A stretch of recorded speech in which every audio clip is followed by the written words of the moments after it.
ما شاء الله ولا حول ولا قوة إلا بالله العلي العظيم. بسم الله الرحمن الرحيم. الحمد لله رب العالمين خالق السماوات والأرضين ربنا ورب الملائكة الصادقين. ثم الصلاة والسلام على رسوله المصدق ومحمود الأحمد سيدنا ومولانا أبي القاسم محمد. اللهم صل على محمد وعلى سيد الشهداء والصالحين وعلى آله الطيبين الطاهرين المعصومين ولعنة الله على أعدائهم الملعونين. أما بعد فقد قال الله تبارك وتعالى في كتابه المجيد وهو أصدق الصادقين وقوله الحق. بسم الله الرحمن الرحيم. ثم أورثنا الكتاب الذين اصطفينا من عبادنا. صلوات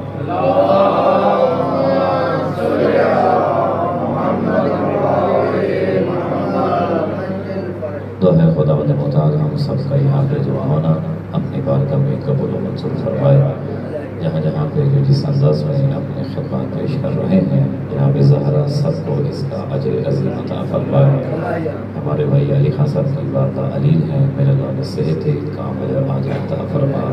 اور جتنے مومن مریض ہیں مجھے دعا کا کہا گیا ہے، میرے اللہ تمام کی دعاؤں کو اپنی بارگاہ میں مستجاب فرمائے. جتنے مومنین پریشان حال ہیں ان کی پریشانی دور فرمائے. صاحبان کی طرف سے اس نشرے کا اہتمام کیا گیا ہے، ان کی توفیقات خیر میں اضافہ فرمائے. ہماری ہر دعا سے بڑی دعا ہمارے آقا و مولا کے ظہور میں تاجیل فرمائے. تمام دعاؤں کی قبولیت کے لیے مل کے بلند تر صلوات. اللهم صل على محمد وعلى محمد. میرے محترم سامعین گرامی قدر، سلسلہ گفتگو کی آج 30ویں نشست ہے. آپ کے سامنے ایک بہت ہی مشہور آیت مجیدہ کو تلاوت کرنے کا شرف حاصل کیا. ارشاد خداوند ہے ثم اورثنا الکتاب الذین اصطفینا من عبادنا. ہم نے اپنی کتاب کا وارث چن لیا ہے ان بندوں میں سے جن بندوں کا ہم نے انتخاب کیا ہے. ہم نے بندوں میں سے کچھ افراد کا انتخاب کیا ہے اور انہیں ہم نے چن لیا ہے. ایک زیدی صاحب کا جملہ ہے الیکشن ہوتا ہے، ایک سلیکشن ہوتی ہے. تو اللہ نے کتاب کے وارث کے لیے الیکشن نہیں کیا، سلیکشن کی ہے. تو جب خداوند متعال نے اس کتاب کے وارث کا تعارف اس میں کروایا ہے تو اس میں پھر ورثے کا ذکر ہو رہا ہے. تو جب ورثہ ہے تو پھر وراثت بھی ہے، جب وراثت ہے تو پھر وارث بھی ہے. اور اللہ جب کتاب کہہ رہا ہے تو یقیناً کتاب سے مراد قرآن مجید ہے. تو یہاں سے پھر مراد ورثہ نہیں ہے بلکہ اس کا تعارف کروانا ہے کہ جسے اس ورثے کا وارث بنایا گیا ہے. تو اللہ یہاں پہ وارث کا ذکر کر رہا ہے. اب کس کتاب کا وارث بنایا جا رہا ہے؟ اس کتاب کا وارث جس کے بارے میں خود خدا کہہ رہا ہے فَأْتُوا بِسُورَةٍ مِّن مِّثْلِهِ. اگر تم جنوں انس مل جاؤ، ایک دوسرے کی مدد بھی کرو، ایک دوسرے کے ساتھ تعاون بھی کرو، اخلاص کے ساتھ مل کے بھی کوشش کرو تو قرآن کی ایک آیت جیسی آیت نہیں لا سکتے. یہ قرآن وہ کتاب ہے. یعنی قرآن کتابوں میں سے ایک ایسی کتاب ہے جو بے مثل ہے اور بے مثال ہے. نہ اس کی مثل دی جا سکتی ہے نہ اس کی مثال پیش کی جا سکتی ہے. اچھا، جو قرآن کو بھیج رہا ہے اس کے بارے میں کیا ہے؟ لیسا کمثلہ شیء، کہ بھیجنے والے کی بھی مثل کوئی شے ہے ہی نہیں، یعنی وہ بھیجنے والا بھی بے مثل اور بے مثال ہے۔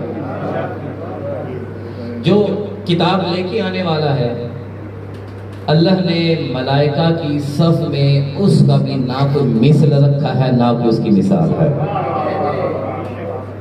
بے مثل و بے مثال ہے وہ فرشتہ بھی جو کتاب کو لے کر آ رہا ہے۔ اور اللہ نے جس کے سینے اقدس پہ اس کتاب کو نازل کیا، اس سینے اطہر جیسا نہ کوئی سینہ ہے نہ کوئی بدن ہے، یعنی جس کے سینہ پہ کتاب اتر رہی ہے وہ بھی بے مثل اور بے مثال ہے۔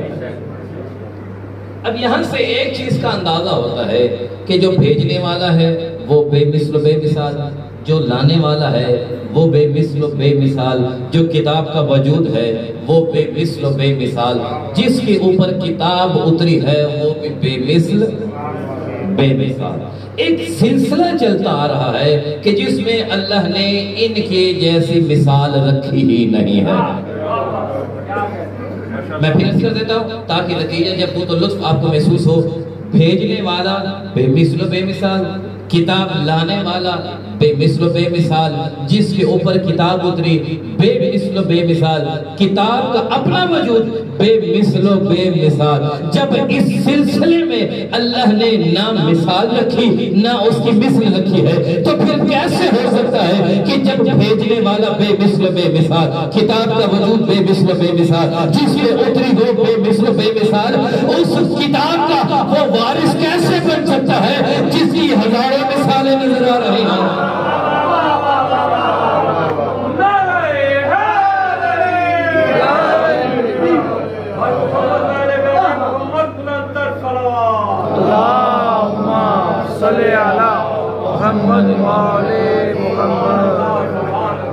پھر اس کتاب کا وہ وارث کیسے بن سکتا ہے جس کی ہر بازار میں مثال نظر آ رہی ہو؟ تو اس کے لیے وارث بھی وہی ہونا چاہیے جو بے مثل ہے بے مثال ہے۔ اللہ نے مصطفیٰ کے سینے پہ کتاب کو نازل کیا، اسے بے مثل و بے مثال بنا دیا۔ فرشتے کو لانے کے لیے کہا، بے مثل و بے مثال بنا دیا۔ اس طرح سے کیوں نہ کہوں کہ اللہ نے جس گھر میں دین کو رکھنا تھا اس سلسلے کو بے مثل و بے مثال بنا دیا، اور جس گھر میں اتارا کائنات میں گھر بے مثل و بے مثال بنا دیا، ان کی مثال دے رکھی ہے۔ تو لہذا یہ بے مثل و بے مثال کہلانا ہے۔ اچھا، جس کتاب کا وارث بنایا جا رہا ہے، جس کتاب کو بے مثل اور بے مثال بنا کر اللہ نے بھیجا ہے، اس کتاب میں حکم کیا ہے؟ ارشاد خداوندی ہے، قد جاءتکم موعظۃ من ربکم وشفاء لما فی الصدور وہدی ورحمۃ للمؤمنین۔ یہ وہ کتاب ہے جس میں واعظ و نصیحت ہے اور اس میں شفا ہے ان کے لیے جن کے سینوں میں بیماریاں ہیں۔ لما فی الصدور، بخاری صاحب میں نے اس سے عرض کیا تھا کچھ مجالس میں نے جو ٹون کے لیے مختص کی تھی، اور انشاءاللہ مجھے خوشی ہوگی جب آپ اسے وصول کریں گے۔ لما شفاء فی الصدور، اس میں بیماریوں کی شفا ہے، ان بیماریوں کی جو سینوں کے اندر چھپی رہتی ہیں، اور جو صحت مند ہیں ان کے لیے نصیحت ہے، ان کے لیے واعظ ہے، اور رحمت ہے یہ مومنین کے لیے۔ تین کیٹیگریاں ہیں، صحت مندوں کے لیے نصیحت ہے، بیماروں کے لیے شفا ہے، مومنین کے لیے رحمت ہے۔ مجھے تینوں کیٹیگری ذکر نہیں کرنی ہے، ایک حصے کو لے کے آگے بڑھوں گا۔ اللہ کہہ رہا ہے کہ اس میں شفا ہے، مومنین شفا ہے ان کے لیے جن کے سینوں میں بیماریاں ہیں، یعنی اللہ تعالیٰ جو دل کے مریض ہیں ان کا ذکر کرنے جا رہا ہے۔ ہارٹ پیشنٹ کی گفتگو ہو رہی ہے۔ اچھا، سینے کے مرض کون کون سے ہیں؟ فرمایا سینے کا مرض کیا ہے؟ کفر سینے کا مرض ہے، شرک سینے کا مرض ہے، بغض سینے کا مرض ہے، دوغلاپن سینے کا مرض ہے، جھوٹ سینے کا مرض ہے، منافقت سینے کا مرض ہے۔ یہ ہے سینے کے مرض، قرآن ان کا علاج کرنے آیا ہے۔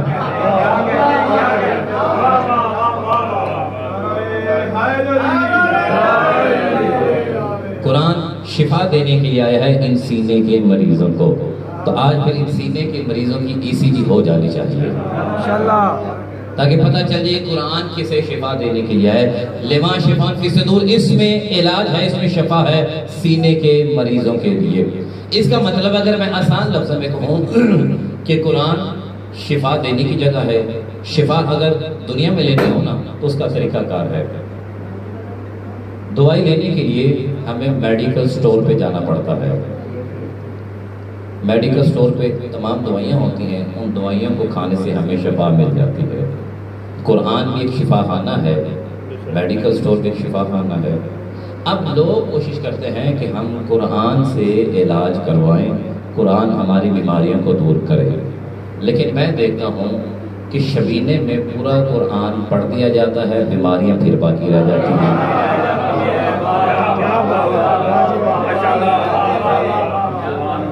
ماہ رمضان کے پورے روحانی مہینے کے اندر پہلے رمضان سے لے کے آخر رمضان تک قرآن سے تمسک بھی کرتے ہیں اور پورے کا پورا قرآن پڑھ دیتے ہیں، بیماریاں پھر نظر آ رہی ہوتی ہیں۔ اور حفظ کی تو مثال ایسی ہے کہ حفظ کے رٹے لگے ہوئے ہیں، قرآن کی آیت بولتے چلے جائیں، فر ذکر کیا جاتا ہے، لیکن جیسے ہی تھوڑا سا ذکر کیا جائے بیماریاں سامنے آ جاتی ہیں۔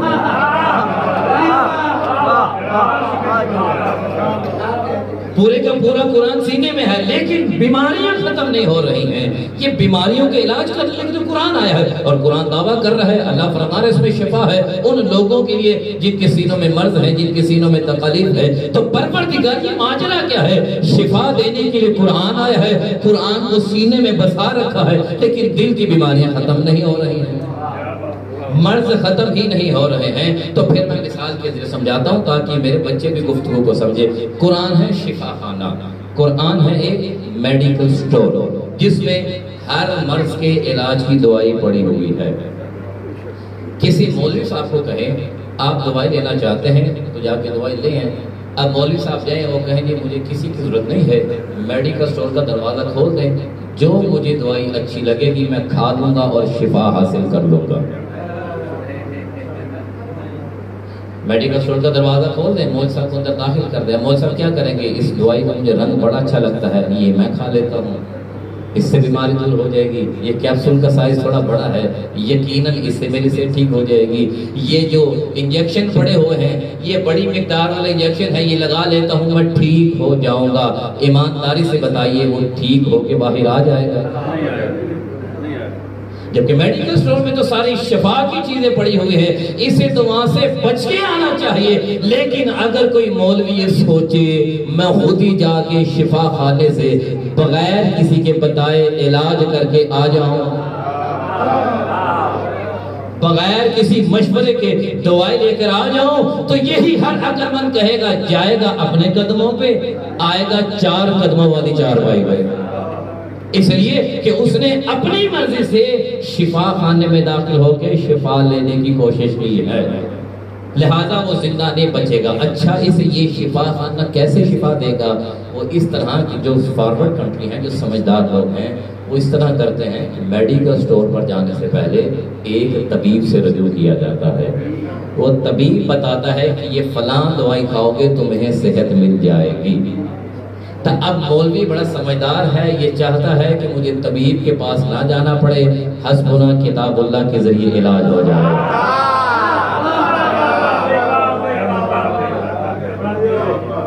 وہ بڑا سمجھدار ہے، وہ کہتا ہے کہ مجھے طبیب کے پاس نہ جانا پڑے، میں اکیلے قرآن سے شفا لے لوں گا۔ یہ مولوی کو مسئلہ کیا ہے؟ یہ شفا خانے میں تو جاتا ہے، طبیب سے رجوع کیوں نہیں کرتا ہے؟ کیونکہ طبیب کے بغیر عام میڈیکل سٹور والا شفا نہیں دیتا ہے، قرآن کیسے شفا دے دے گا؟ اس کے لیے لازمی ہے کہ طبیب سے رجوع کیا جائے۔ یعنی ہمیں ایک عقلی طور پہ دلیل ملتی ہے کہ اگر قرآن سے بھی شفا لینا چاہتے ہو، اگر شفا خانہ سمجھتے ہو تو پھر طبیب سے رجوع کرنا ضروری ہے۔ شفا خانہ مل گیا، اب طبیب کون ہے جس سے ہم رجوع کریں اور ہمیں اس سے علاج مل جائے، ہمیں وہ نسخہ مل جائے جس سے ہمیں شفا خانے سے دوائی مل جائے گی۔ اب طبیب کے بارے میں اللہ فرماتا ہے طبیب وہ ہیں جنہیں ہم نے چن لیا ہے۔ یہ نہیں کہا کہ تم جا کے ان کو اختیار کر لو، فرمایا ہمیں انہیں چن لیا ہے، جنہیں اللہ نے چن لیا ہے وہی کھڑے ہو کے کہتے ہیں آؤ جو پوچھنا چاہتے ہو ہم تمہیں بتاتے ہیں۔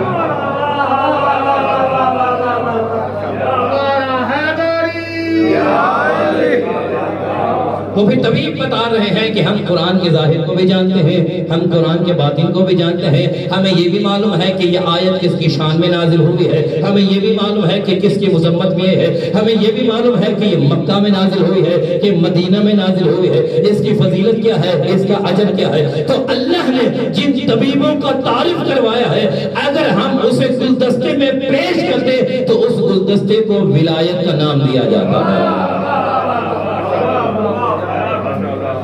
اللہ نے ان 14 کو اس قرآن کا طبیب بنایا ہے۔ یہ 14 طبیب ہے، قرآن شفا خانہ ہے۔ طبیب لکھ کے دے گا، شفا خانے سے آپ کو میڈیسن مل جائے گی۔ اب مولوی کیا کہتا ہے؟ وہ کہتا ہے طبیب کے بغیر میں صحت مند ہونا چاہتا ہوں۔ طبیب کے پاس کیوں بھی جاتا ہے؟ بھئی دیکھیں بخاری صاحب، آج جو ڈاکٹر کے پاس جائیں گے تو ڈاکٹر کی جیسی دکان ہوتی ہے نا، اس کی فیس بھی ویسی ہوتی ہے۔ اگر اتفاق ہاسپٹل میں جائیں گے اس کی فیس اور ہوگی، جو آپ یہاں ہاسپٹل اس کی فیس اور ہوگی۔ جیسا ڈاکٹر کا سٹیٹس ہوتا ہے ویسی اس کی فیس ہوتی ہے۔ اب میں کیا بیان کروں، مصطفیٰ طبیب ہے، قرآن سے شفا کا نسخہ لکھ کے دینا ہے۔ اب مصطفیٰ کا سٹیٹس میں کیا بیان کروں، رحمت بنایا ہے تو عالمین کے بنا کر بھیجا ہے، اگر نبوت دی ہے تو سرداری عطا کر دی ہے، اگر عظمت دی ہے تو حسنین کو ان کا خادم بنا دیا ہے، اگر فضیلت دی ہے تو علی کو داماد بنا دیا ہے، اور اگر کمال دیا ہے تو ان کو اہل بیت میں سمو دیا ہے۔ اس قدر بڑے سٹیٹس والا نبی، اس کے پاس کوئی جائے اور جا کے کہے کہ مجھے آپ نسخہ لکھ کے دیں، اور وہ طبیب کہے مجھے فیس دو گے تو نسخہ دوں گا۔ اب سوچیں مصطفیٰ کی فیس کس لیول کی ہوگی؟ اس فیس کا معیار کیا ہوگا؟ عام ڈاکٹر کے پاس جاتا ہے، اپنی حیثیت کے مطابق وہ تقاضا کرتا ہے، جو رحمت للعالمین ہے، جو سردار الانبیاء ہے، کائنات اس کے صدقے میں بنی ہے، اس کے پرچی کے ذریعے سب کو شفاعت مل جائے گی، اس کی رضا میں اللہ کی رضا چھپی ہے، اس کی ناراضگی میں اللہ کی ناراضگی ہے۔ اب وہ مصطفیٰ بتانا چاہتا ہے قرآن سے شفا لینا چاہتے ہو میری فیس ادا کرو، یا نبی اللہ وہ فیس کیا جو ہم ادا کریں؟ اب سوچنے والے سوچیں گے اتنا بڑا سٹیٹس ہے نبی کا، اب کیا فیس مانگے گا؟ لیکن مصطفیٰ نے کہا فیس ایسی ہے جو داڑھی والا ہے وہ بھی دے سکتا ہے، جس کی داڑھی نہیں ہے وہ بھی دے سکتا ہے، جو بچہ ہے وہ بھی دے سکتا ہے، جو جوان ہے وہ بھی دے سکتا ہے، جو امیر ہے وہ بھی دے سکتا ہے، جو غریب ہے وہ بھی دے سکتا ہے۔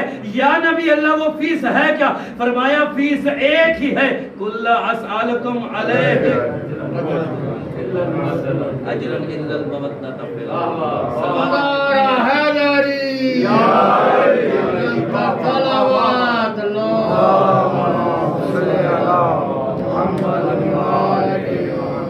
بردی کا سلوات پڑھ دیجیے۔ اللہم صلی علی محمد وآلہ نعرہ تکبیر، اللہ اکبر، نعرہ رسالت یا رسول اللہ، نعرہ حیدری یا علی محمد وآلہ محمد صلی اللہ، اللہم صلی علی محمد وآلہ مصطفیٰ کی فیس کا نام مودۃ فی القربہ، مودۃ فی القربہ۔ اچھا گرامر میں جا کے دیکھیے، جب ہم چھوٹے تھے ہمارے مسجد میں ترجمہ لکھا ہوا تھا کہ کرامت داروں کے ساتھ مودت کریں، لیکن لفظ قربہ یہ واحد مونس کا صیغہ ہے، واحد مونس کا۔ مصطفیٰ بتانا چاہتا ہے کہ جب تک زہرا کا حیا نہیں کرو گے قرآن سے بھی فائدہ نہیں لے سکتے۔ اور یہ حق نعرہ حیدری، حضرت جناب سید السلام اللہ علیہ افضل صلوات۔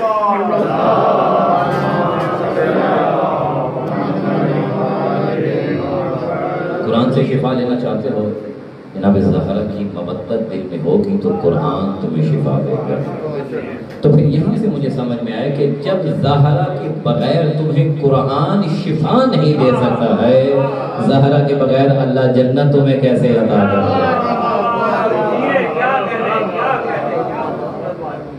زہرا کے بغیر جنت کیسے؟ تو لہذا مصطفیٰ کی فیس کا نام ہے زہرا کی محبت۔ جو اسے ادا کرتا چلا جائے گا قرآن اسے شفا دیتا چلا جائے گا۔ یہی مسئلہ ہے کہ آج تک ہمیں جو بڑے بڑے دل کے مریض نظر آ رہے ہیں نا، شلوار اونچی ہے، مرض وہیں پہ کھڑا ہوا ہے، پگڑی کا رنگ بدل گیا ہے، مرض وہیں پہ کھڑا ہوا ہے، حالات بدل گئے ہیں، مرض وہیں پہ کھڑا ہوا ہے، اس لیے کہ وہ میڈیکل سٹور پہ جا رہے ہیں، طبیب سے رابطہ نہیں کر رہے ہیں۔ جب تک طبیب سے رابطہ نہیں کیا جائے گا آپ کو شفا نہیں ملے گی۔ تو اللہ نے انہیں وارث قرآن بنایا ہے۔ اب جب وراثت کا ذکر ہوا تو اللہ نے کہا میں نے وارث قرآن بنایا ہے۔ اب جب کوئی دیکھیے ایک چیز ہوتی ہے، جب کسی کے پاس کوئی کمال ہوتا نہیں نا تو کسی سے پھر اس کا کمال برداشت بھی نہیں ہوتا ہے۔ اس کے بدلے میں پھر کیا کیا جاتا ہے؟ یا جھوٹی باتیں کی جاتی ہیں، یا اس کے اوپر تہمتیں لگائی جاتی ہیں، یا اس کے خلاف پروپیگنڈا کیا جاتا ہے۔ اب جن بزرگوں کو بڑی خواہش تھی کمال تک پہنچنے کے لیے اور وجود میں کمال کی صفت نظر ہی نہیں آتی تھی، تو لہذا سہارا لیا گیا جھوٹی حدیثوں کا اور فیکٹری لگائی گئی حدیثوں کی، اور ایک حدیث کا وجود پیدا کر دیا گیا کہ انبیاء جو ہوتے ہیں وہ وراثت میں کچھ چھوڑتے ہی نہیں ہیں، نہ ان کی وراثت میں کوئی چیز ہوتی ہے نہ وہ چھوڑتے جاتے ہیں، ان کا مال ترکہ ہوتا ہے، لہذا وہ ترکے میں علم چھوڑتے ہیں اور حکمت چھوڑتے ہیں۔ ایسے بخاری صاحب یہ حدیث آپ کو ہر کتاب میں مل جائے گی۔ میں نے آج فتح کی بات نہیں کرنی ہے، اسی بات کو آگے بڑھاؤں گا کہ جو کہتے ہیں کہ انبیاء وراثت میں فقط علم چھوڑتے ہیں اور حکمت چھوڑتے ہیں، ہم کہتے ہیں آج کی حد تک ایک نجوی طالب علم آپ کے سامنے ادنا سے علم کی استعداد ہے، میرے پاس کوئی بات کرنا چاہے تو کر سکتا ہوں، ہم اس بات کو بھی تسلیم کرنے کے لیے تیار ہے جو آپ کہتے ہیں کہ انبیاء وراثت میں علم چھوڑتے ہیں اور حکمت چھوڑتے ہیں۔ اگر آپ کا یہی موقف ہے تو اس موقف پہ قائم رہیے گا۔ ہم اسی موقف کی بنیاد پہ آپ کو بتانا چاہتے ہیں اللہ نے جو وراثت دی ہے وہ فقط مال کی صورت میں تھوڑی دی ہے، جو انبیاء کی وراثت ہے وہ فقط مال تھوڑی ہے۔ اب جو کہتے ہیں نا کہ انبیاء وراثت میں فقط علم چھوڑتے ہیں اور حکمت چھوڑتے ہیں، میں کہتا ہوں جو بندہ اس حدیث کا قائل ہے اس پہ قائم رہے، اس موقع پہ ڈٹا رہے۔ آئے میرے ساتھ ہم مسجد میں چلتے ہیں وضو کر کے قرآن کے اوپر ہاتھ رکھ کے اور ہاتھ رکھ کے اتنے جواب دیتے نبی نے کس کے بارے میں فرمایا ہے؟ انا مدینۃ العلم وعلی ما بہا، انا دار الحکمہ وعلی ما بہا۔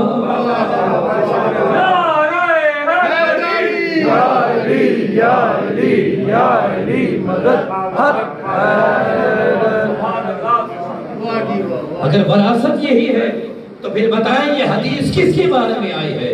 جس کے بارے میں آئی ہے پھر مان لے وہی وارث بنے گا، اسی کا اللہ نے وارث قرار دیا ہے۔ تو لہذا جس بھی جانب سے آؤ گے اللہ نے ان کے فضائل کو نقطوں میں نہیں رکھا، قرآن ان کی فضیلت میں بتا رہا ہے۔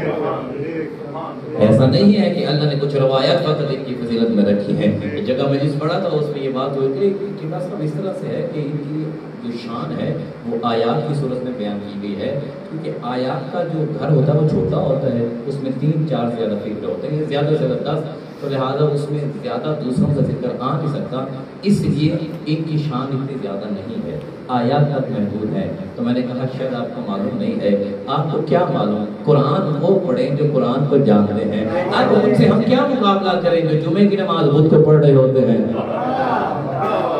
اب ان سے ہم کیا مقابلہ کریں؟ لیکن اللہ نے اہل بیت کی شان، ان وارثوں کی شان فقط آیتوں میں نہیں پوری صورتوں میں بھی بیان کی ہے۔ اللہ نے صورتیں بھی ان کے شان میں نازل کی ہے۔ بس ایک جملہ آگے بڑھ جاؤں گا۔ چھٹے امام کے پاس ایک شخص آیا اور آ کر کہنے لگا مولا سورہ دہر جو ہے یہ وہ سورہ ہے جس میں اللہ نے جنت کی ہر نعمت کا تذکرہ کیا ہے، جنت کے کھانوں کا ذکر، جنت کے کنگنوں کا ذکر، جنت کی نہروں کا ذکر، جنت کے مشروبات کا ذکر، جنت کے پھلوں کا ذکر، جنت میں خدمت کرنے والے جوانوں کا بھی ذکر کیا گیا ہے، لیکن مولا اللہ نے اس میں حوروں کا ذکر نہیں کیا ہے۔ جنت کی ہر نعمت کا ذکر ہوا، جنت کے کھانے، جنت کے کنگن، جنت کے پھل، جنت کے مشروب، جنت کی نہریں، جنت میں خدمت کرنے والے جوانوں کا بھی ذکر کیا گیا۔ لیکن مولا اس سورہ میں اللہ نے حوروں کا ذکر نہیں کیا۔ کیا وہ حوریں جنت کا حصہ نہیں ہے؟ اب جسے حوروں سے بڑی محبت تھی اس نے یہ جب سوال کیا، مولا مسکرا کے فرماتے ہیں تو نے صحیح کہا، اللہ نے اس میں جنت کے پھلوں کا ذکر کیا، جنت کے کنگنوں کا ذکر کیا، جنت کے مشروبات کا ذکر کیا، جنت کی نہروں کا ذکر کیا ہے، جنت کی حوروں کا ذکر نہیں کیا۔ مولا فرماتے ہیں اس لیے کیونکہ سورہ دہر ہے جناب زہرا کے سر کا تاج، جس سورہ میں زہرا آ جائے وہاں حوریں نہیں آ سکتی ہیں۔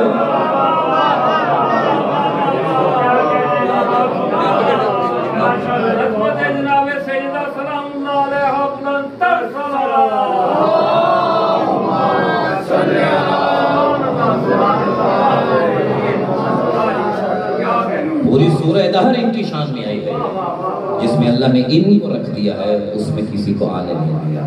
کیا مزاج ہے، جس آیت میں انہیں رکھ لیا ہے اس آیت میں کسی کو نہیں آنے دیا، جس سورہ میں ان کو ذکر کر دیا اس میں نہیں آنے دیا۔ بھئی آیہ مباہلہ میں ان کے علاوہ کوئی اور نہیں ہے، آیہ مودت میں ان کے علاوہ اور کوئی نہیں ہے، اولی الامر کی آیت میں ان کے علاوہ اور کوئی نہیں ہے۔ تو میں یہی کہنا ہوں جس آیت میں اللہ انہیں رکھ دے کسی کو آنے نہیں دیتا، ان کی چادر میں کوئی کیسے آ سکتا ہے؟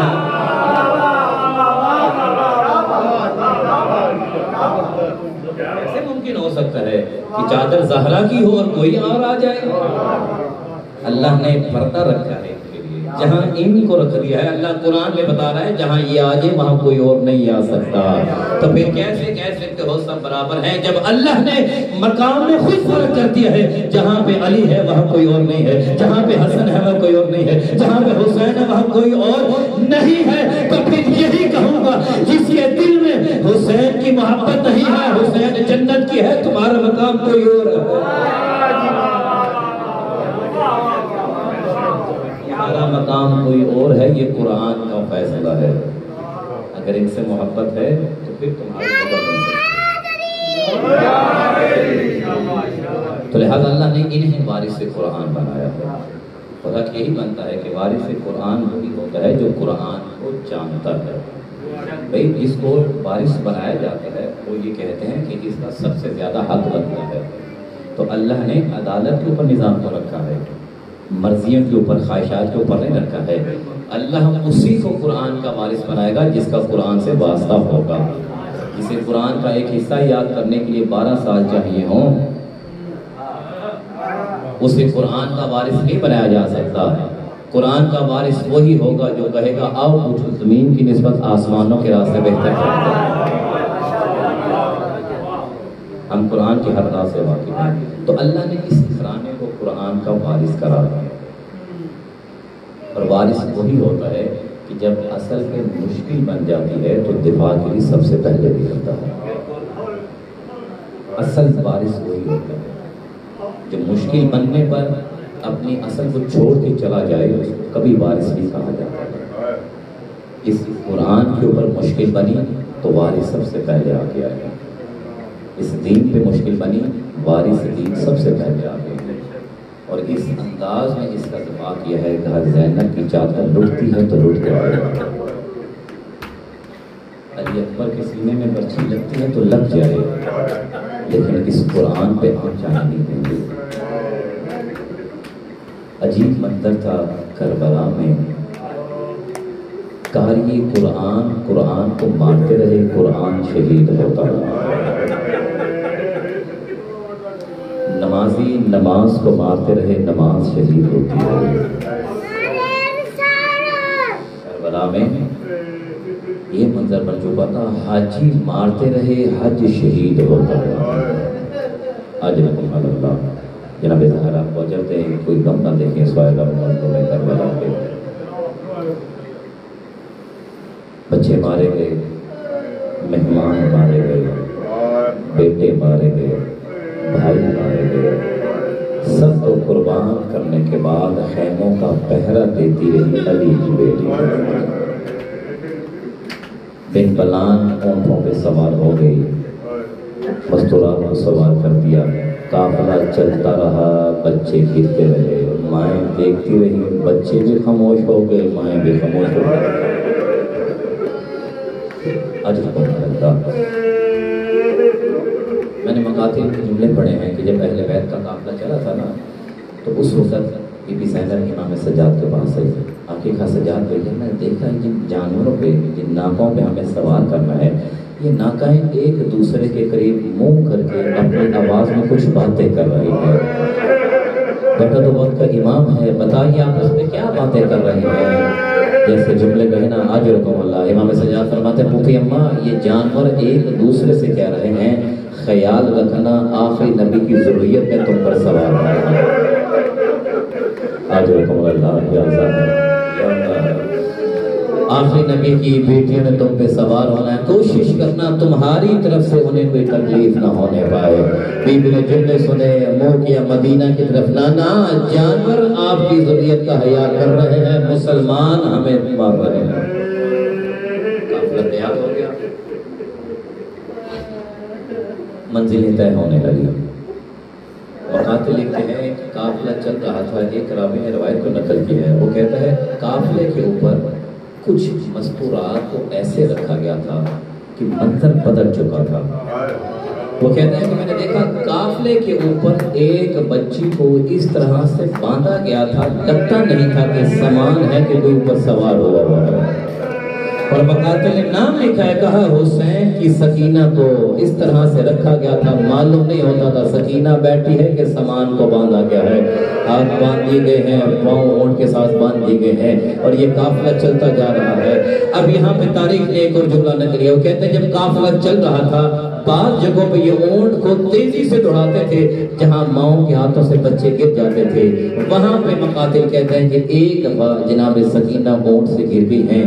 قافلہ چلتا رہا، قافلے کو پتہ ہی نہیں چلا کہ بی بی پیچھے رہ گئی ہے۔ تھوڑی سی مسافت طے کی تھی کہ جس نیزے پہ حسین کا سر تھا وہ نیزہ زمین میں گڑ گیا۔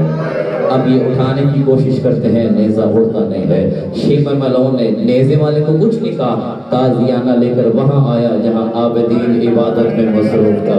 اس نے آ کے سید السجاد کی قبر پہ کربلا کی تاریخ کو لکھنا شروع کیا ہے۔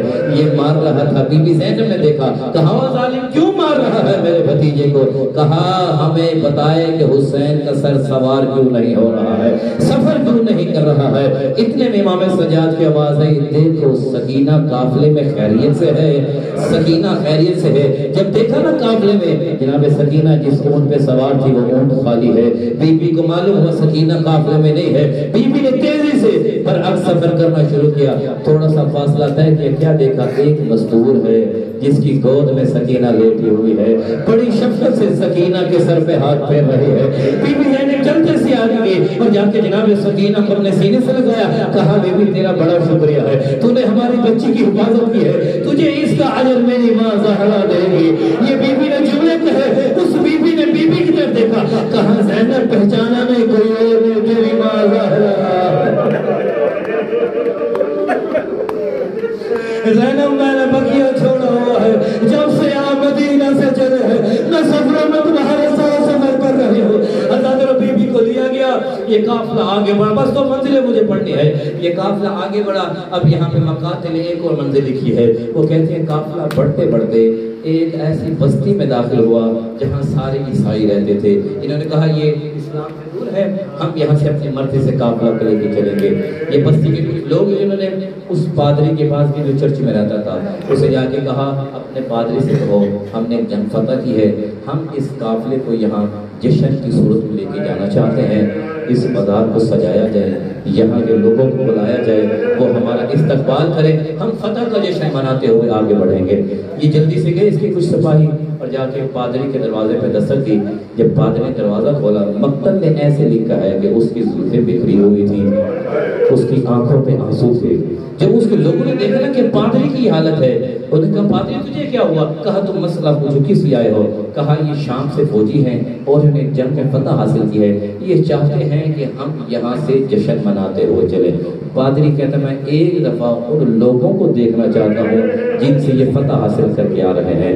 جب پادری آگے بڑھا نا جا کے دیکھا خاندان عصمت کی مستورات کس عالم میں ہیں.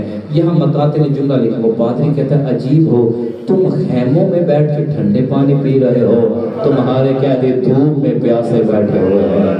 ایسے تو کوئی جانوروں کو نہیں رکھتا ہے جیسے تم نے انسانوں کو رکھا ہوا ہے. اور اس کے بعد اپنی قوم کے پاس آیا اور قوم سے مخاطب ہو کے کہتا دیکھا تم نے انہیں کیسے رکھا ہوا ان لوگوں نے, لیکن یاد رکھنا پوچھو کہ میری وجہ کیوں ہے ایسے. کہا کیا ہوا؟ کہا یہ میری زلفیں میں نے نہیں بکھیری ہیں. کہا کیسے بکھری ہے؟ کہا ابھی میں سو رہا تھا, خواب میں حضرت عیسیٰ تشریف لائے تھے اور آگے کہا ہے پادری تو سو رہا ہے, تیرے دروازے پہ آخری نبی کی بیٹیاں آئی ہوئی ہیں, اگر کچھ کر سکتا ہے تو ان کے لیے کچھ کر. ابھی اس پادری نے کہا ٹھیک ہے تمہاری خواہش ہے, میں اسے تو پورا نہیں کر سکتا, لیکن ہم کوئی اور خواہش ہو تو بتا دو. اس نے کہا ٹھیک ہم رات یہاں رکنا چاہتے ہیں, ہمیں ڈر ہے کہ جو ہمارے پاس سر ہے نا نیزوں پہ, ہم سے کوئی چھین کے نہ لے جائے, ان سروں کو اپنے پاس حفاظت میں رکھ لے. اس نے کہا ٹھیک ہے اتنا میں کر سکتا ہوں. اس نے سر لیے اپنے پاس کمرے میں لے گیا. حسین کا سر ایک صندوق میں, علی اکبر کا سر ایک صندوق میں, علی اصغر کا سر ایک صندوق میں, صندوقوں میں سر رکھ دیے. جب رات کا وقت ہوا نا اسے کچھ آواز سنائی دی, یہ پریشان ہو گیا کہ کوئی سروں کو اٹھانے تو نہیں آ گیا ہے. جیسے اس نے سروں کو دیکھا نا اب اس کمرے میں گیا, اس نے جا کے صندوق کو کھولا ہے. پہلے سر علیحدہ علیحدہ صندوقوں میں تھے, لیکن جب اسے صندوق کھولا ہے نا جس میں حسین کا سر تھا, کیا دیکھا اسی صندوق میں علی اکبر کا سر آیا ہوا ہے. حسین کی ہاتھ علی اکبر کے رخسار میں ہے اور ہلکی ہلکی آواز آ رہی ہے, اے علی اکبر اور تجھے معلوم ہے تیرے بغیر حسین,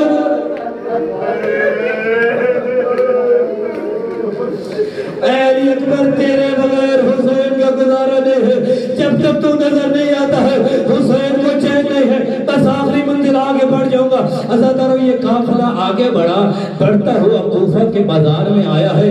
جو زیارت کر کے آیا ہے نا مسجد حنانہ جو مندر ہے, یہ وہ مقام ہے جہاں اہل بیت کی بہو بیٹیوں کو رونے کا موقع ملا ہے. کئی مرتبہ میں زیارت کر چکا ہوں, لیکن بس آخری جملے جب میں پچھلے دنوں زیارت کرنے کے لیے گیا نا تو وہاں پہ ایک ایرانی زائر آیا ہوا تھا, وہ فارسی میں مرثیہ پڑھ رہا تھا.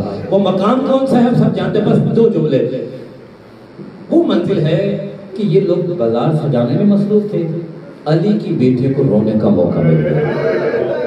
مسجد حنانہ رونے والی مسجد, علی کی بیٹیاں رو رہی تھی, ادھر سے مسجد کا مینار رو رہا تھا. اور آپ جانتے ہیں کہ جب رونے والوں کے ساتھ کچھ رونے والے مل گئے نا انہیں ڈھارس ہو جاتی ہے, پھر گریہ زیادہ ہوتا ہے. جب علی کی بیٹی نے دیکھا کہ مسجد کی مینار سے رونے کی آواز آ رہی ہے, انہوں نے گریہ بلند کیا. مسجد حنانہ وہ جگہ جہاں بیویاں بیٹھی تھی. اب انہوں نے کیا کیا, گریہ کو کم نہیں کیا بلکہ اس میں اضافہ کرنے کے لیے کیا کہ جو حسین کا سر تھا نیزے پہ وہ بیویوں کے سامنے لے کے آئے. حسین کا سر خود خنجر سے کاٹا گیا تھا, کچھ گوشت کے حصے تھے جو سر سے لٹک رہے تھے. اب انہوں نے, میں ادب سے ہی کہنا چاہتا ہوں کہ جیسے مالی گلدستے کو مرتب کرنے کے لیے کبھی اس کے پتوں کو کاٹتا ہے کبھی اس کے کانٹوں کو کاٹتا ہے, انہوں نے حسین کا سر لیا اور زینب کے سامنے اسے مرتب کرنا شروع کیا ہے. ایک دفعہ حسین کربلا میں شہید ہوا, اب دوسرا مسجد حنانہ میں شہید ہو رہا ہے. اب یہاں سے